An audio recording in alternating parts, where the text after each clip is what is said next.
Climate experts and former leaders have criticised the annual UN climate talks, calling them unfit for purpose. The former UN Secretary-General Ban Ki-moon and former UN climate chief Christiana Figueres say the COP needed an urgent overhaul. Well, let's get more from our climate reporter Victoria Seabrook, who is at the summit in Baku, the capital of Azerbaijan, of course.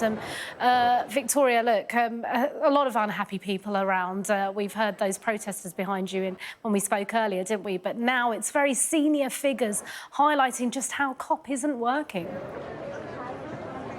Yes, you're spot on there. These are some real veterans of this process. The signatories include Ban Ki-moon, the former head of the UN, and Christiana Figueres, who used to run the climate change of the UN that convenes these summits. They said that they need overhauling urgently, and in this open letter, they also said that these COP climate summits, which happen every year, they said the structure simply cannot deliver the change at exponential speed and scale, which is essential to ensure a safe climate landing for humanity.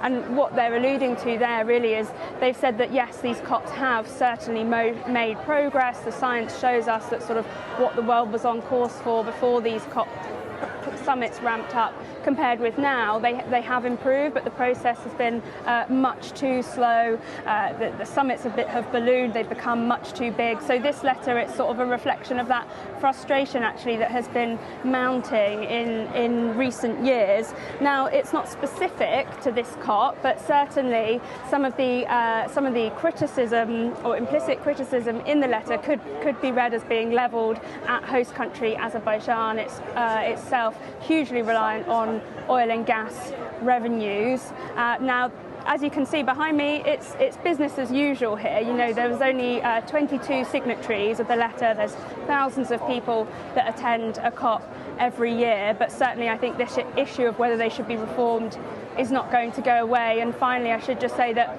lots of countries and campaigners here, whilst they are frustrated with the process, they have also rallied around it and said that this is the sort of best option that we have. It's the only place where all countries come together, unlike the G20, for example, the group of 20 major economies that are meeting, the leaders are meeting next week in Brazil. This is one venue where all of them can be heard, and certainly that is particularly important about this process to vulnerable nations. And they say without it, you know, we just wouldn't have a seat at the table. We wouldn't be able to influence what's happening with climate change and global climate action in general.